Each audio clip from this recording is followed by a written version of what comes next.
नमस्कार, मेरो नाम बबिता बिष्ट। म परिवार नियोजन सङ्घ केन्द्रीय कार्यालयमा सर्भिस प्रोभाइडरको रूपमा चाहिँ कार्यरत छु र ट्रेनरको रूपमा कार्यरत छु।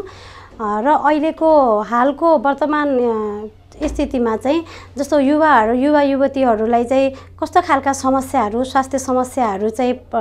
यौन तथा प्रजनन समस्याहरू कस्ता आइपरेका छन् त भन्ने कुराहरू, कस्तो समस्याहरू हामीले भोगिरहेका छौँ या देखिरहेका छौँ भन्दाखेरि चाहिँ जस्तो उहाँहरूलाई कतिपय यो यौन तथा प्रजनन स्वास्थ्य के हो, उहाँहरूको लागि हक हितमा उहाँहरूको आफ्नो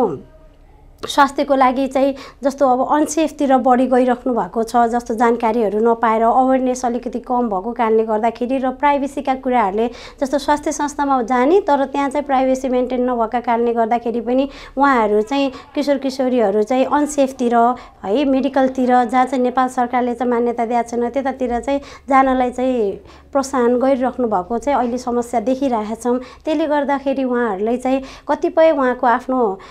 शारीरिक मानसिक भोगाइहरू चाहिँ समस्याहरू भोगिराख्नु पर्ने अवस्थाहरू हामीले देखिरहेका छौँ र जटिलता भइसके पछाडि हामी कहाँ चाहिँ आइपुग्नुहुन्छ। त्यस्तो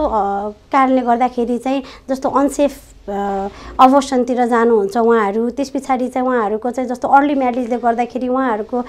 बडीमा आउने प्रब्लमहरू र पछि गएर स्वास्थ्यमा गर्ने असरहरू पनि देखिरहेका हुन्छन्। त्यस्तो कारणले गर्दाखेरि चाहिँ युवा युवतीहरूलाई चाहिँ अब हाम्रो एप्पानले चाहिँ त्यो सेवाहरू चाहिँ दिइराखेको छौँ र युथ फ्रेन्डली सर्भिसेसहरू पनि कन्फिडेन्सियल र प्राइभेसीको साथसाथै हामीले यहाँबाट दिइरहेका छौँ। उहाँहरूलाई चाहिँ यो फ्लोरबाट चाहिँ आउनु होला, भिजिट गर्नु होला र सेवा सक्दो एकदम सेफ लिनु होला भन्ने चाहन्छु। र परिवार नियोजन सङ्घले चाहिँ जस्तो युवा युवती जुन चाहिँ डिसेबिलिटी हुनुहुन्छ उहाँहरूलाई पनि हामीले सेवा दिइराखेको अवस्थाहरू छ र कतिकालाई चाहिँ जानकारी नभएको अवस्थामा चाहिँ कहाँ जाने भन्ने अन्यल परिराख्नु भएको छ भने परिवार नियोजन शाखाहरूमा जिल्लातिर पनि शाखाहरू छ हाम्रो र केन्द्रीय कार्यालयमा चाहिँ तपाईँहरू आउनु होला र सेवा लिनु होला र युथ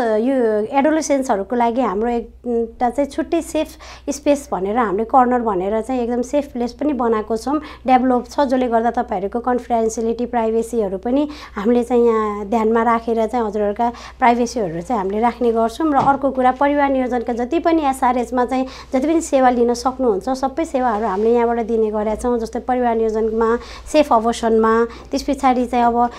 एसटिआईहरूमा एचआइभी एसटिआईहरूका सेवाहरू पनि हामीले यहाँबाट चाहिँ दिने गरेका छौँ र हजुरहरू आउनुहोला। र यो चाहिँ सबै वर्गहरूलाई किशोर किशोरी र अन्य सबै महिला पुरुषहरूलाई पनि हामीले दिने गरेको छौँ र तपाईँहरू यहाँ आएर चाहिँ सेवा लिनु होला भन्न चाहन्छु।